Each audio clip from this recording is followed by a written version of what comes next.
Hello friends, আমি দেবজ্যোতি। তো বাংলাদেশের কন্ডিশন আপনারা সকলে জানেন, কি ভয়াবহ অগ্নিগর্ভ অবস্থা। আমি সেগুলো নিয়ে ডিসকাস করব না, আপনারা ফুটেজগুলো সবাই দেখেছেন। অত্যন্ত মেন্টালি ডিস্টার্বিং ফুটেজেস। এগুলো নিয়ে আমি আপনাদের বলে আরও অ্যাডিশনাল মেন্টাল ডিস্টারবেন্স অ্যাড করতে চাই না।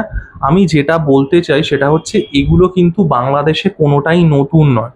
যে যে দৃশ্যগুলো বা যে যে ছবিগুলো বা যে যে ঘটনাগুলো উঠে আসছে, প্রত্যেকটাই কিন্তু বাংলাদেশের ইতিহাসে এর আগে বহুবার হয়েছে।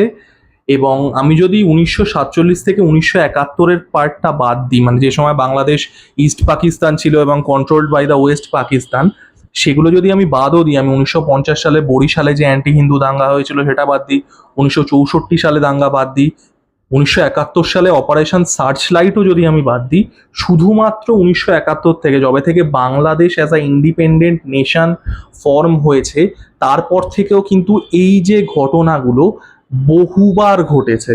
মানে লেট 70s ঘটেছে, 1976, 1978, 80s বিভিন্ন সময় ঘটেছে, 1992-তে ভীষণ পরিমাণে দাঙ্গা হয়েছিল, 2001-এ বিএনপি যখন ক্ষমতায় আসছে তখন মারাত্মক অ্যান্টি হিন্দু দাঙ্গা হয়েছিল, 2013 সালে যে সময় শাহবাগ প্রোটেস্ট চলছে, ওই দেলাওয়ার শহীদিকে ইন্টারন্যাশনাল কোর্ট ক্রিমিনাল ভার্ডিক্ট দিয়েছিল, সেই সময় মারাত্মক অ্যান্টি হিন্দু দাঙ্গা হচ্ছে, 2021 সালে রক্তাক্ত শরৎ, আশা করছি সকলেরই মনে আছে, খুবই রিসেন্ট ঘটনা।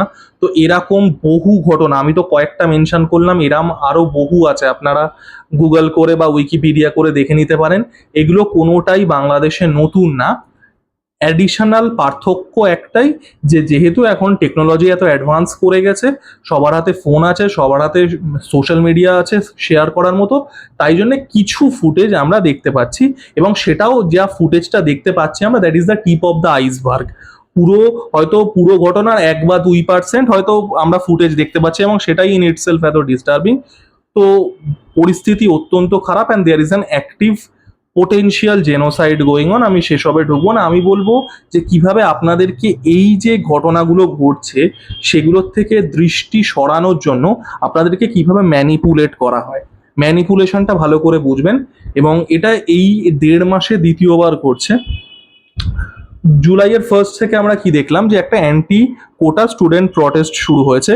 এবার প্রোটেস্টটা সত্যি কথা বলতে আমি বলবো না যে সেটা একেবারেই মানে পুরো ভুয়ো ছিল বা পুরো ভাঁওতা ছিল, বাট প্রোটেস্টটা কিছুটা স্টেজে যাওয়ার পরে কিন্তু বিএনপি এবং জামাত, যে একটা অপোজিশন পার্টি এবং একটা রিলিজিয়াস ফান্ডামেন্টাল রিলিজিয়াস অর্গানাইজেশন, তারা কিন্তু পুরো ইয়েটাকে হাইজ্যাক করে নিচ্ছে, এবং সেটা পুরোপুরিভাবে একটা সরকার পতনের একটা ইয়ে হয়ে উঠছে, একটা শেখ হাসিনার গভর্নমেন্টকে ফেলে দেওয়ার একটা একটা অ্যান্টি এস্টাবলিশমেন্ট, একটা অ্যান্টি ইন্ডিয়া একটা প্রোটেস্ট হয়ে উঠছে, যেখানে তারা কি করছে, যে যেগুলো আছে স্টুডেন্ট যে প্রোটেস্টটা আছে, সেটাকে তারা ঢাল হিসেবে ইউজ করছে। ভালো করে বুঝবেন, আমরা তো এখন মধ্যযুগে বাস করি না। এখানে ম্যানিপুলেশনের গেমটা বুঝুন। এখানে আপনি যদি কিছু করেন, আপনার যদি কোনো কুকীর্তি থাকে, সেটার একটা ইন্টারন্যাশনাল রিপারকাশন আছে। আপনি ধরুন আপনার দেশে একটা কোনো রিলিজিয়াস মাইনরিটিকে পারসিকিউট করছেন বা কিছু করছেন, বিদেশের আপনাদের ওপর ডিপ্লোম্যাটিক চাপ আসতে পারে, আপনাদের স্যাংশনস লাগতে পারে, আপনাদের ট্রেড কাট অফ হয়ে যেতে পারে, আপনাদের এসেনশিয়াল রিসোর্সেস কাট অফ হয়ে যেতে পারে, তেল বা এই জাতীয় জিনিস। তো সেগুলোর একটা মারাত্মক ইন্টারন্যাশনাল রিপারকাশন আছে 2024-এ দাঁড়িয়ে। তো সেটাকে আপনাকে একটা ঢাল দরকার। আপনি যে কুকীর্তিটা করছেন সেটাকে ম্যানিপুলেট করার জন্য বা সেটাকে হাইড করার জন্য একটা কাউন্টার ন্যারেটিভ দরকার। এটা স্টুডেন্ট প্রোটেস্ট হয়ে উঠলো, এবং প্রচণ্ডভাবেই একটা সোশ্যাল মিডিয়াতে একটা ইঞ্জিনিয়ার্ড ন্যারেটিভ এটাকে পুশ করে আসল যে ঘটনাটা ছিল, একটা অ্যান্টি ইন্ডিয়া এবং অ্যান্টি শেখ হাসিনা গভর্নমেন্ট, যেখানে মেন লক্ষ্য প্রথম থেকেই ছিল গভর্নমেন্টটাকে ফল করানো, সেটা কিন্তু হলো। আপনারা ভাবুন, আপনি আবু সাইদের দুহাত ছড়ানো ছবি কতবার দেখেছেন ফেসবুকে? আপনি ওই আর একটা ছেলে কি মীর মুগ্ধ না কি নাম, তার ছবি কতবার দেখেছেন? আপনারা বুঝতে পারেন না কোনটা অ্যাকচুয়াল আর কোনটা ইঞ্জিনিয়ার্ড? একটা নর্মাল ফেসবুক প্রোফাইলে লক্ষ লক্ষ শেয়ার, লক্ষ লক্ষ কমেন্টস, আপনি কমেন্টগুলো দেখবেন প্রত্যেকটা কমেন্ট সেম ধাঁচের, প্রোফাইল খুলে দেখবেন সে প্রোফাইলের কোনো আতাপাতা লাপাতা নেই। আপনারা কি বোঝেন না মানে কোনটা সোশ্যাল ইঞ্জিনিয়ারিং করা হচ্ছে, কোনটা ম্যানুফ্যাকচার্ড ন্যারেটিভ?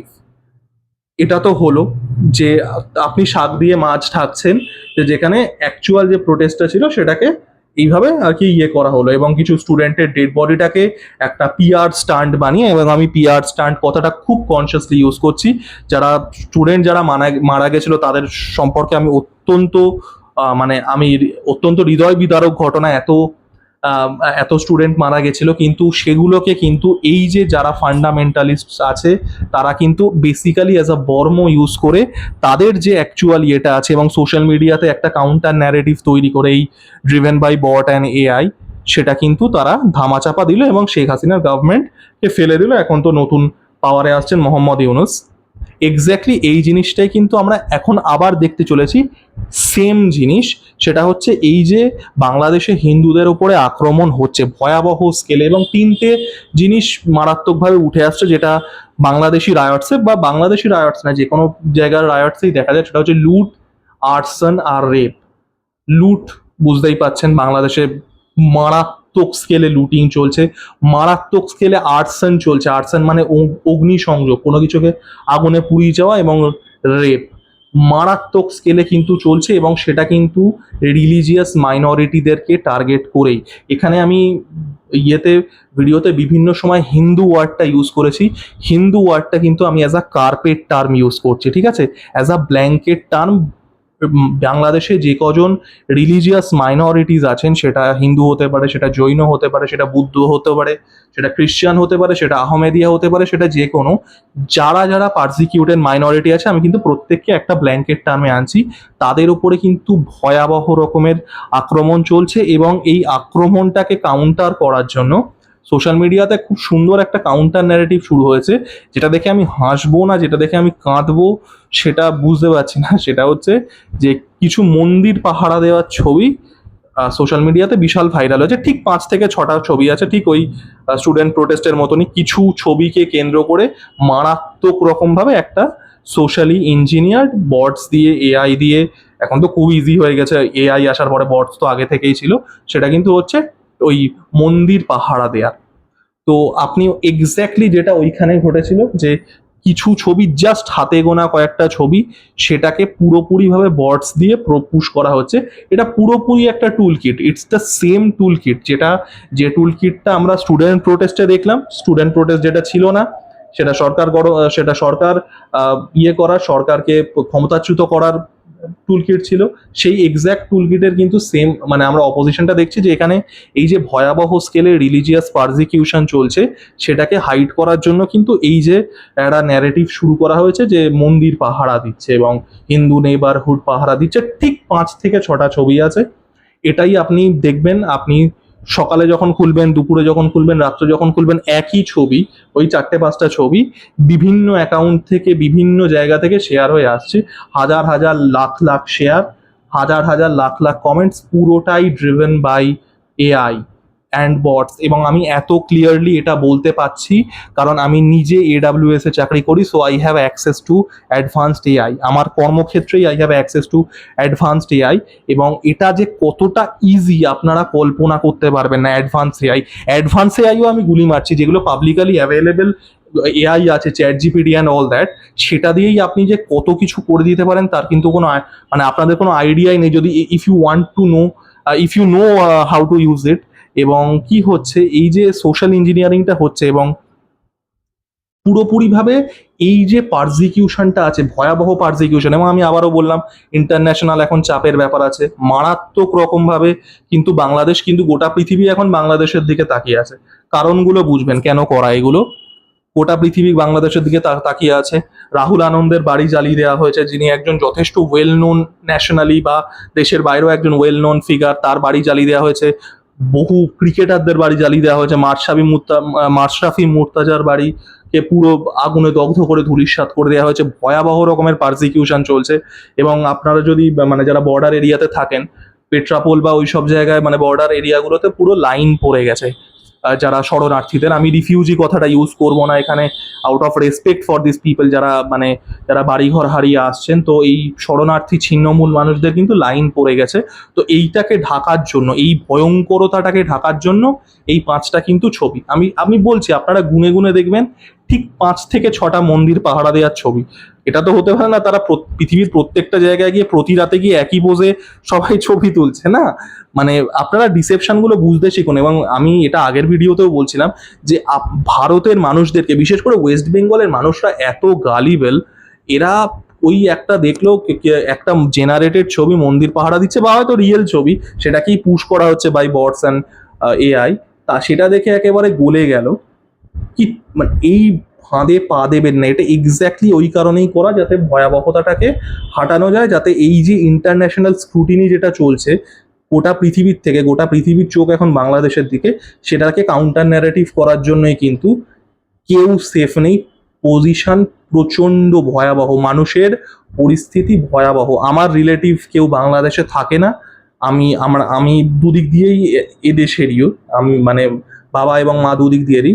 যদি কারোর রিলেটিভ থাকে তো পরিস্থিতিটা একটু জেনে দেখে নেবেন যে কি ভয়াবহ পরিস্থিতি। বাংলাদেশে কেউ সেফ নেই, এই ভুল কাউন্টার ন্যারেটিভে পা দেবেন না। কেউ সেফ নেই, কেউ কাউকে বাঁচাচ্ছে না। It is a potential genocide, যেটা 1971-এ হয়েছে, যেটা 2001-এ হয়েছে, যেটা 1992-এ হয়েছে, 2021-এ রক্তাক্ত শারদ হয়েছে, এক্স্যাক্টলি এটাই হচ্ছে কিন্তু। It is a potential genocide. এই মিথ্যা ন্যারেটিভে, এই গদ মন্দির পাহারা দিচ্ছে, এই 4-5টা ছবি যেগুলোকে পুশ করা হচ্ছে through bots and through AI, এগুলো দেখে আসল পরিস্থিতি থেকে চোখ কিন্তু ঘোরাবেন না। এটা কিন্তু আসল পরিস্থিতি থেকে চোখ ঘোরানোর জন্যেই কাউন্টার ন্যারেটিভ। ভালো করে বুঝুন। আমি আগের দিন বলছিলাম না যে সত্যি বলে এখন সত্যি কিচ্ছু নেই, এখন আপনার সত্যিটা হচ্ছে আপনি কি জেনারেট করতে পারবেন। এটাই কিন্তু এই কাউন্টার ন্যারেটিভটা কিন্তু কমপ্লিটলি জেনারেটেড। সেফটির কিচ্ছু নেই, পরিস্থিতি ভয়াবহ, এবং এটা কিন্তু পোটেনশিয়াল জেনোসাইড, যেটা কিন্তু আমরা এর আগে আনফর্চুনেটলি বাংলাদেশে বহুবার দেখেছি, আবারও হচ্ছে। এটা কিন্তু আপনারা এই ডিসেপশনে পা দেবেন না। এবং আবারও বলছি যে পরিস্থিতি কিন্তু ভয়াবহ। আপনারা আপনাদের সাধ্যমতো যতটা পারবেন সাহায্য করুন ওই দিককার মানুষ যারা আছে। হ্যাঁ, এবং এই প্রসঙ্গে আরও একটা কথা বলে আমি ভিডিওটা শেষ করব। আমায় কয়েকজন মেসেজ করেছিলেন যে যারা মানে ওখানে ওরকম ভয়াবহ পরিস্থিতির শিকার হচ্ছেন তাদেরকে কিভাবে সাহায্য করা যায়। তো আমি একটা ভিডিও বানাবো আপনারা কোন কোন অর্গানাইজেশনে ডোনেট করতে পারেন। আমি আরেকটু রিসার্চ করে নিই, কারণ এটা তো ক্রস বর্ডার বিষয়, বা কারণ তো সেখানে ইন্টারন্যাশনাল রুলস অ্যান্ড রেগুলেশনের ব্যাপার আছে, সব জায়গায় টাকা ডাইরেক্টলি ডোনেট করাও যাবে না। তো আমাকে কয়েকজন জিজ্ঞাসা করেছিলেন, সেটা আমি পুরোপুরি রিসার্চ করে তবেই বলতে পারবো। বাট আবারও যেটা বলছি, সেফ কিন্তু কেউই নেই। পাঁচটা ইমেজ যেটাকে এআই দিয়ে সারা সোশ্যাল মিডিয়াতে ছড়িয়ে দেওয়া হয়েছে, সেটা দেখে কিন্তু ভুলে যাবেন না ওই 5টা ইমেজ 5,000টা ভয়ঙ্কর ইমেজকে কিন্তু ঢাকার জন্যেই। তো আমার ভিডিওটা কেমন লাগলো জানাবেন। আমি আমার মুভি রিভিউর ভিডিওতে কোনোদিন বলি না যে কিছু করতে, বাট এটা প্লিজ শেয়ার করুন, মানুষকে কিন্তু অ্যাওয়্যার করুন। ধন্যবাদ।